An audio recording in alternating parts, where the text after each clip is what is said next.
Bonjour frères et sœurs en Jésus-Christ, je suis le frère Olivier, l'un des membres de la CED, l'association chrétienne catholique charismatique pour l'évangélisation et la délivrance.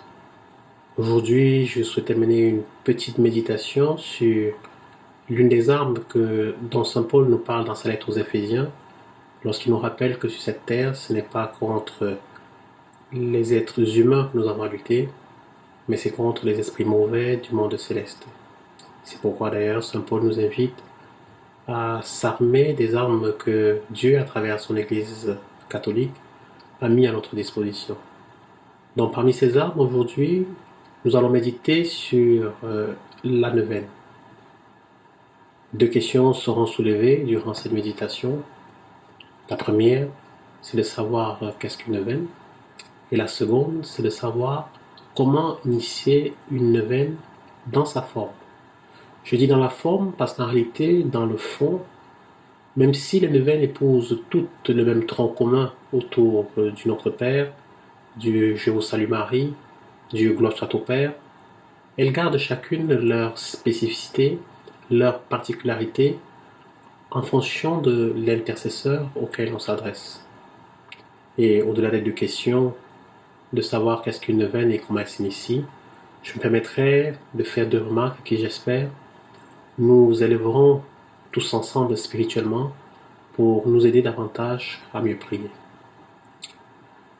Qu'est-ce qu'une veine? Une veine est une prière répétée sur 9 jours et au fait à une intention particulière. C'est une prière sur laquelle nous pouvons solliciter l'intercession des saints, de la bienheureuse Mère de Dieu, de Saint Joseph, ou directement s'adresser à Dieu. La neuvaine peut en réalité être faite de manière individuelle comme de manière collective. Dans la tradition chrétienne, elle trouverait son origine dans le Nouveau Testament, dans les Actes des Apôtres, et en particulier lorsque, après l'Ascension, les apôtres et la Vierge Marie se sont unis dans la prière pendant 9 jours, dans l'attente de la venue du Saint-Esprit. Certains théologiens affirment aussi que ce qui est de positif dans la neuvaine, c'est qu'elle va dans le sens de l'enseignement de Jésus-Christ qui, tout au long des évangiles, nous invite à une forme de persistance, d'insistance et de patience dans la prière. Jésus-Christ d'ailleurs à cet effet, dans Matthieu 7, par exemple, verset 7, nous dit « Demandez, on vous donnera, cherchez, vous trouverez, frappez, on vous ouvrira ». Un peu comme si on avait demandé, qu'on n'avait pas eu notre prière exaucée, on devrait chercher. Si on cherche et qu'on n'a pas notre prière exaucée, on peut frapper à la porte. Donc, la neuvaine a ce côté où elle nous amène dans une forme de confiance vers Dieu et elle nous pousse à persévérer, à insister dans la prière. Mais personnellement, ce que j'aimerais qu'on retienne, au-delà de cette notion de persévérance dans la prière, c'est que la neuvaine est un moment solennel, un voyage solennel qu'on entreprend pour aller à la rencontre de Dieu vers les monts Sinaï et vers les monts Horeb. C'est pour cette raison que la neuvaine doit avoir un investissement particulier, un engagement particulier, voire un peu de sacrifice si possible. Qu'on le fasse de manière individuelle ou collective, les témoignages abondent dans toute l'histoire de l'Église sur son efficacité. Dieu se laisse toucher par cette forme de prière. Le seul bémol que je me permettrai de soulever ce jour, et c'est d'ailleurs là ma première remarque, c'est qu'il ne faut pas non plus abuser des neuvaines. Donc on me diront, le plus important c'est de prier, et ils n'ont sans doute pas tort. Mais au-delà de la notion de la prière, on doit rester dans une démarche où on doit faire plaisir à Dieu notre Père.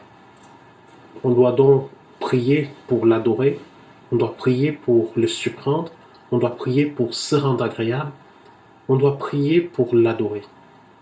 Il faut en quelque sorte éviter d'entrer dans une forme d'habitude, dans une forme de routine, où l'essence même de la neuvaine s'en trouve perdue. Surtout si on a eu l'habitude d'associer ces neuvaines, par exemple au jeûne, à force de jeûner, il ne se passe plus rien. Le jeûne devient presque comme une habitude, sans difficulté particulière. Et c'est justement ce que je souhaite que nous puissions tous ensemble éviter lorsqu'on fait des neuvaines. Je reste profondément convaincu que, en toute chose, il faut un équilibre, et dans la prière aussi. La deuxième question que je souhaitais soulever est de savoir comment s'initie une neuvaine. C'est aussi là l'objet de ma deuxième remarque. Les chrétiens catholiques ont tendance, au fil du temps, au fil des générations, à faire les mêmes neuvaines. Au hasard, j'en cite quelques-unes. Marie qui défait les nœuds, Miséricorde divine, Saint Joseph, Sainte Rita. J'estime qu'on peut toujours enrichir notre vie spirituelle en diversifiant le type de neuvaine dans la mesure où nous savons qu'il en existe plus d'une cinquantaine au sein de l'Église catholique. Sachant donc en amont faire les recherches nécessaires pour choisir la neuvaine qui correspond le mieux à la cause ou à la démarche que nous souhaitons entreprendre. Dans notre tradition catholique, les neuvaines précèdent en général de 9 jours une fête de l'Église ou la fête d'un saint. On n'est bien sûr pas obligé de suivre la règle générale. Si on souhaite s'adresser à un saint dont la fête est déjà passée, ou si on souhaite effectuer une neuvaine pour une fête déjà passée, on est totalement en droit de le faire.